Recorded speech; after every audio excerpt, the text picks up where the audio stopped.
Hola, ¿qué tal?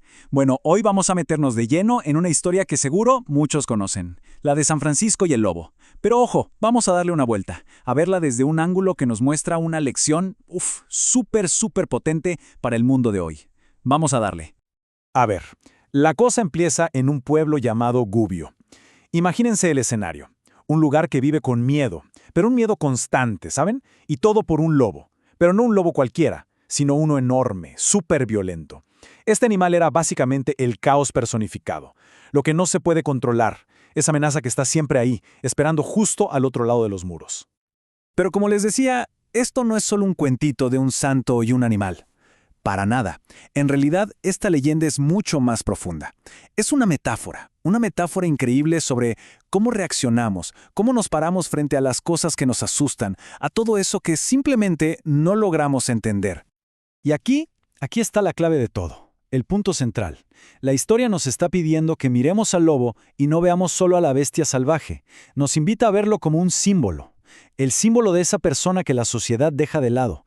El ser humano que ha sido expulsado, que vive solo, aislado, ya sea por su propia violencia o por su propio dolor.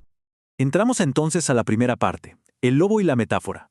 Porque al final del día, de eso se trata todo esto, de cómo nos relacionamos nosotros con nuestros lobos de hoy, ¿no? Con toda esa gente que la sociedad va empujando hacia los bordes. A ver, pensemos un poco. ¿Quiénes serían esos lobos hoy en día? Pues quizá los que cayeron en la delincuencia, las personas con adicciones, los inmigrantes que nadie quiere recibir, la gente en situación de pobreza. Son todas estas figuras que, igual que el lobo de Gubbio, como que nos rompen los esquemas, nos perturban esa sensación de orden y, claro, nos generan miedo.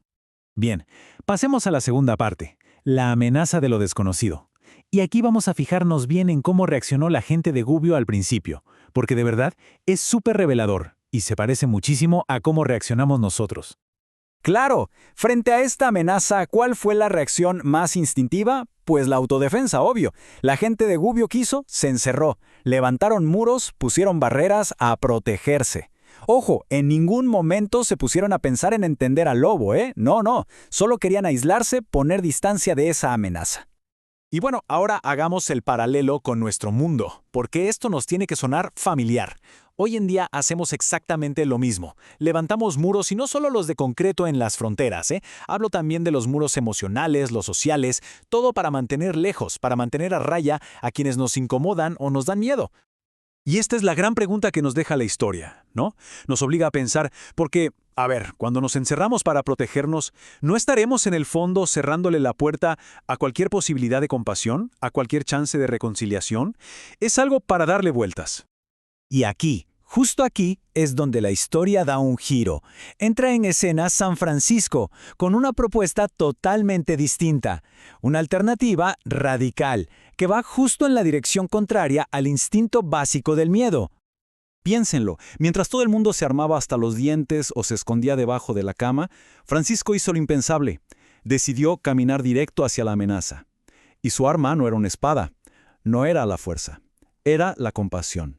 Pero una compasión activa, de esa que se pregunta, ¿qué dolor hay detrás de toda esta violencia? Y su método, si lo pensamos, se puede resumir en 3 pasos bien claros. Primero, mirar más allá del miedo, ¿no? Segundo, acercarse pero con valentía. Y tercero, buscar el sufrimiento que está escondido.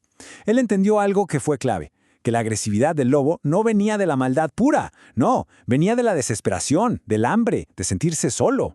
En el fondo, su método era ese, reconocer que detrás de la agresión siempre hay una herida.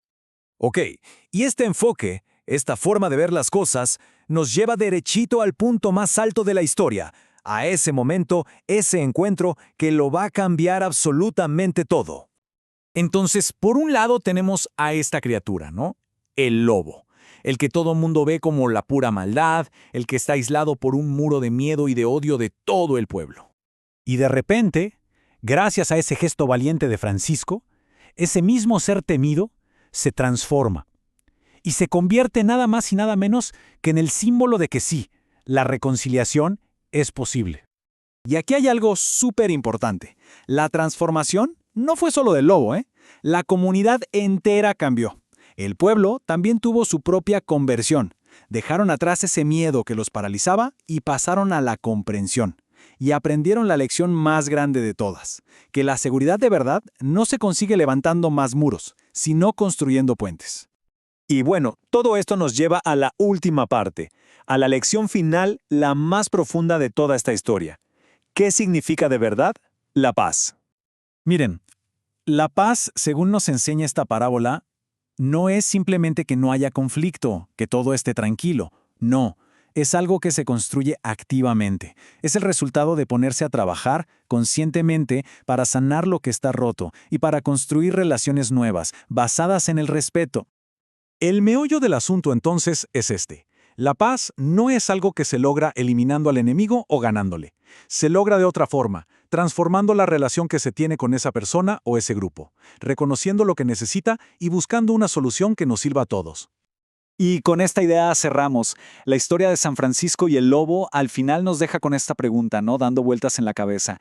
¿Qué pasaría en nuestra vida, en nuestras comunidades, si cada vez que nos topamos con uno de esos lobos, eligiéramos tener la valentía de la compasión en vez de correr a refugiarnos en el miedo? Ahí se las dejo para pensarla. Gracias por estar ahí.